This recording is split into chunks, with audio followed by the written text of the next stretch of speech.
हमारा अगला टॉपिक है बीमीय सूत्र, डायमेंशनल फार्मूला।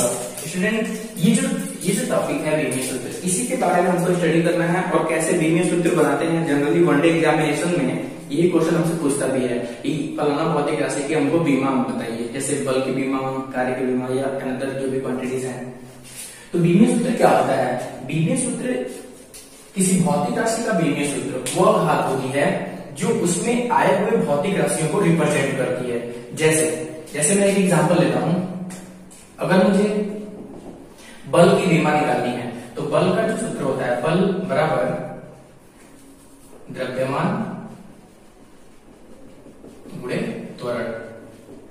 स्टूडेंट बीमा कैसा निकालते हैं मैं अभी आपको बताने जा रहा हूं, बट यहाँ पे आप साधारण तौर से देखिए, बल को हम अगर रिप्रेजेंट करें, बीमीय सूत्र लिखना है तो किसी भौतिक राशि के प्रतीक को उसके बीमीय सूत्र के बराबर, अगर बीमा के बराबर लिख दिया जाए तो हमको बीमीय सूत्र प्राप्त होता है। जैसे द्रव्यमान m होता है और त्वरण की बीमा L(T⁻²), तो ये बल की बीमा हो जाएगी। इसी को हम बीमीय सूत्र कहेंगे। अगर आपसे कोई पूछता है कि बल का बीमीय सूत्र बताइए, तो हम क्या करेंगे, F=mL(T⁻²), इस फार्मूले को ही बताएंगे। इसी को हम बीमीय सूत्र कहते हैं। कैसे निकालते हैं बीमा, इसकी डेफिनेशन से चेक करेंगे। मैंने अभी भी आपको बताया कि बीमीय सूत्र क्या होता है। किसी भौतिक राशि का बीमीय सूत्र यह रिप्रेजेंट करता है कि उसमें फंडामेंटल क्वांटिटी कितनी बार आई हुई है।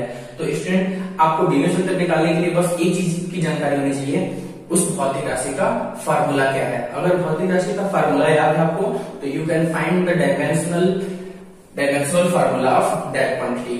आइए देखते हैं बीमीय सूत्र हम कैसे फाइंड करते हैं। तो मैं कुछ एग्जांपल आपके सामने रखता हूं।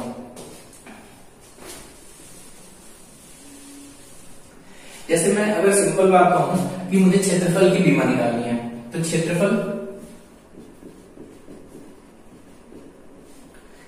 का फार्मूला क्या होता है? क्षेत्रफल की बीमा कैसे निकालेंगे भाई? क्षेत्रफल का फार्मूला अगर जनरली देखें तो लंबाई गुणे चौड़ाई। अगर हम इसका बीमा निकालें तो बीमा होती है, हमने अभी बताया था आपको कि बीमीय सूत्र को हम हमेशा बड़े ब्रैकेट में ही लिखेंगे। तो लंबाई की बीमा को हम अभी भी बताया था, एक लंबाई की बीमा को L से रिप्रेजेंट करते हैं, क्योंकि जो लंबाई होती है ये एक फंडामेंटल क्वांटिटी होती है। तो लंबाई की बीमा L, और चौड़ाई भी एक प्रकार की दूरी ही होती है, लंबाई ही होती है। तो ये भी, इसका भी बीमा हम L लिखेंगे। तो L और L दो बार आएगा तो L का पावर हो जाएगा 2, यानी क्षेत्रफल की बीमा हो जाएगी 2, L का पावर 2। तो ऐसे हम क्षेत्रफल की बीमा निकाल लेंगे। नो डाउट स्टूडेंट, आप कोई भी ऐसे ही निकाल सकते हैं। जैसे मैं अगर आपसे बात करूं आयतन की बीमा बताइए, तो आयतन का हमको फार्मूला याद आना चाहिए। कैसे निकालेंगे आयतन का फार्मूला? लंबाई गुणे चौड़ाई गुणे ऊंचाई। अगर इस फार्मूले को हम यूज करते हैं तो we can find the column dimension of column. लंबाई भी एक प्रकार का डिस्टेंस होता है, चौड़ाई भी एक प्रकार का डिस्टेंस है, और ऊंचाई भी एक प्रकार का डिस्टेंस है। 3 बार है तो L का पावर 3, ये आयतन की बीमा हो जाएगी। और भी निकाल सकते हैं। पॉइंट नंबर 3, अगर हम कहें कि आप घनत्व की बीमा निकालिए, तो घनत्व बराबर होता है, फार्मूला आपको ज्यादा से ज्यादा याद होगा।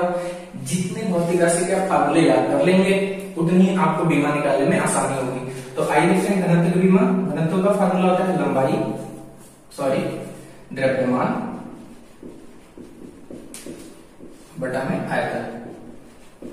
इस फार्मूले से हम घनत्व की बीमा निकालेंगे। तो क्या हो जाएगी घनत्व की बीमा? द्रव्यमान का मैंने बताया मूल राशियां होती है द्रव्यमान, तो M, कैपिटल M से रिप्रेजेंट करेंगे, और अपॉन आयतन जो है, अभी भी इसकी बीमा आपने फाइंड की L का पावर 3, ऐसे हम आयतन का बीमा निकाल लेंगे। तो ये अगर इसको सॉल्व करेंगे, मैंने अभी बताया बीमा को सदैव एक ही ब्रैकेट में लिखना है, तो M और ये L का पावर ऊपर चला जाएगा तो -3। स्टूडेंट आई होप आपको समझ में आ रहा होगा।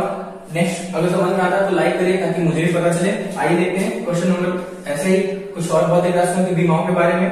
तो मैं अगर आपसे बात करूं कि आप वेग की बीमा बताइए, तो वेग बराबर होता है विस्थापन बटा में समय। विस्थापन एक प्रकार का डिस्प्लेसमेंट होता है, एक प्रकार की चली दूरी होती है, बस उसमें यही होता है कि डायरेक्शन होता है। तो दूरी की बीमा आप यहाँ पे यूज कर देंगे। दूरी की बीमा L, और समय की बीमा आपको बताया है मैंने, फंडामेंटल क्वांटिटी है, उसकी बीमा T होती है। अगर हम इसको ऊपर मूव करा दें तो L(T⁻⁻1). ऐसे आप वेग की बीमा निकाल सकते हैं।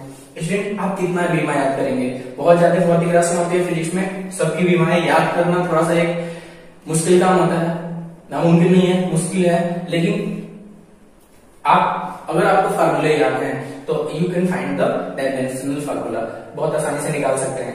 अगर ऐसे ही हम चर्चा करें और एक और देख लेते हैं, त्वरण का बीमा अगर हमको निकालना है तो त्वरण का फार्मूला होता है वेग बटा में समय। अगर हम नो डाउट स्टूडेंट, आप यहाँ पे बहुत ज्यादा टेंशन नहीं ले रहे हैं कि हमको तो फार्मूला ही नहीं याद है, बिल्कुल आप अभी 10 से प्रमोट किए हैं तो बहुत सारे भौतिक राशियां ऐसी होंगी जिसके बारे में आप सुने भी नहीं होंगे, जानते भी नहीं होंगे, बट आप 11th में उन सभी भौतिक राशियों को एक एक करके पढ़ेंगे। तो ये जो चैप्टर आप पढ़ रहे हैं डायमेंशनल एनालिसिस, ये किसी एक चैप्टर से नहीं रिलेट करता है, ये कोई चैप्टर नहीं है, बट आगे आने वाले चैप्टरों में इसका यूज है, इसीलिए इसको हम पहले ही स्टडी कर रहे हैं। तो आप यहाँ पे थोड़ा सा परेशान नहीं होंगे, जो भी आप फार्मूला देख रहे हैं इन सभी फार्मूले को आपको आगे भी पढ़ना है और फार्मूले बहुत आसानी से याद हो जाते हैं, और जैसे आपको फार्मूले याद हो जाएंगे आप उसका बीमीय सूत्र भी बहुत आसानी से बनाने लगेंगे अगर यहाँ पे पढ़े हैं तो। स्टूडेंट मेरे चैनल से जुड़े रहिए, आपको आने वाले पूरे वीडियो मिलेंगे यहाँ पे सभी चैप्टर से रिलेटेड। त्वरण बराबर वेग बटा में समय, जबकि वेग का बीमा हमने अभी भी निकाला है एल टी का पावर -1 अपॉन टाइम का जो बीमा होता है टी। अगर हम इसको कैलकुलेट करें तो टाइम ऊपर चला जाएगा एक पावर, तो ये बन जाएगा एल टी का पावर -2। स्टूडेंट 2-3 और हम फार्मूले देख लेते हैं, फिलहाल इतना अगर आपको समझ में आता है तो लाइक करिए। तो जैसे स्टूडेंट आपने फार्मूले देखा, अभी कुछ और फार्मूले देख लेते हैं। जैसे मैंने एग्जांपल लिया, अगर मुझे निकालना हो कि बल की बीमा क्या है, जैसे मैंने आपको बहुत सारे एग्जांपल लेके बताया था बीमीय सूत्र में, तो बल का फार्मूला होता है द्रव्यमान गुणे त्वरण। अगर हम द्रव्यमान का बीमा निकाले तो m, और अभी भी स्टूडेंट मैंने आपको त्वरण का बीमा निकाल के बताया था एल टी का पावर -2। जैसे जैसे आप प्रैक्टिस करेंगे कुछ ऐसे बीमीय सूत्र आपको मिलेंगे जो परमानेंट याद हो जाते हैं और उसका बहुत ज्यादा यूज होता है। तो इसको अगर हम एक साथ कंबाइन करके लिखें तो m एल टी का पावर -2 ये बल का बीमा हो जाएगा, बहुत आसान। ऐसे ही स्टूडेंट आप किसी भी फिजिकल क्वांटिटी की बीमा निकाल सकते हैं। जैसे मैं एक छोटा सा एग्जांपल और ले लेता हूं, अगर हमको कार्य की बीमा निकालनी है तो कार्य का सूत्र आपको याद होना चाहिए। तो कार्य का फॉर्मूला क्या होता है, बल गुणे विस्थापन। तो बहुत आसान है, अभी भी आपने तो बल का बीमा निकालना सीखा है। अगर इस बीमा को यहाँ पर हम यूज कर लें एल टी का पावर -2, और ये डिस्टेंस होता है स्टूडेंट, विस्थापन एक प्रकार की दूरी है। अगर हम इसको एल से रिप्रेजेंट करें तो दोनों को कंबाइन करके लिखा जाए तो एम एल टी का ml2 और टी का पावर -2 ये कार्य की बीमा हो जाएगी। तो आई होप आपको ये सूत्र निकालने आता होगा। आपको जितने भी अगर आता हो सूत्र निकालने तो ठीक है, नहीं आता हो तो आप कमेंट में लिखिए, मैं उसके बीमीय सूत्र को आपको मैसेज कर दूंगा। नेक्स्ट टॉपिक हम देखेंगे इस चैप्टर में कि एप्लीकेशन क्या है, हमको इस बीमीय विश्लेषण बीमा पढ़ने का हमारे लाइफ में महत्व क्या है, फिजिक्स में क्या महत्व है, बहुत इंपॉर्टेंट रोल है। तो आइए देखते हैं next topic application of dimension. तो स्टूडेंट हमारे लाइफ में बीमा के एप्लीकेशन बहुत ज्यादा हैं। क्या है एप्लीकेशंस जो आपके सामने दिखाई दे रहे हैं, सारे एप्लीकेशंस को बारी बारी पढ़ेंगे। मैं आपको फिर से रिपीट कर देता हूँ, आपको यहाँ पे संपूर्ण स्टडी कराई जाएगी, कोई भी टॉपिक स्किप नहीं होगा। आप अगर मेरे चैनल से जुड़ते हैं तो A to Z all topics will be clear here. आइए देखते हैं बीमाओं के अनुप्रयोग क्या है। तो यहाँ पर देखिए स्टूडेंट, मैंने लिखा एप्लीकेशन ऑफ डायमेंशन। कहाँ कहाँ हम बीमाओं का प्रयोग कर सकते हैं। तो पहला प्रयोग यही है कि हम भौतिक सूत्र की सत्यता की जांच कर सकते हैं। अगर हमने कोई फिजिकल फॉर्मूला स्टेबल किया है और कोई भी सूत्र आप देख रहे हैं फिजिक्स का, तो वो बीमीय रूप से क्या वो सही है, इसका हम निर्धारण कर सकते हैं with the uses of dimension. दूसरा, भौतिक सूत्र के निर्माण में एक बहुत बड़ा अचीवमेंट बीमा का यह है कि हम यह ज्ञात कर सकते हैं कि कोई भौतिक सूत्र कैसे बनाते हैं, यानी कोई भौतिक सूत्र बनाने की विधि बहुत ही इंटरेस्टिंग स्टूडेंट, ये आपके फिजिक्स के डायरेक्शन को चेंज करता है। आइए इसको भी हम पढ़ेंगे एक एक करके। फिलहाल भौतिक सूत्र के निर्माण में भी हम बीमा का प्रयोग करते हैं। तीसरा, भौतिक सूत्र में आए नियतांक का मान ज्ञात करने के लिए, अगर कोई फिजिकल क्वांटिटी है उसमें कोई कांस्टेंट आ जाता है, उस कांस्टेंट का डायमेंशन क्या होगा या उसका मात्रक क्या होगा, इसके मान से या उसका मान कितना होगा, इसकी सहायता से हम भौतिक राशि में आए हुए नियतांक का मान ज्ञात कर लेते हैं। और तीसरा, चौथा जो आपके पास दिखाया जाएगा एप्लीकेशन भौतिक राशि को एक पद्धति से दूसरी पद्धति में बदलने के लिए। यानी एक फिजिकल, आप जानते हैं कि भौतिक राशि को मेजर करने की बहुत सारी पद्धतियां होती हैं, जैसे लाइक एमकेएस पद्धति, सीजीएस पद्धति, एफपीएस पद्धति।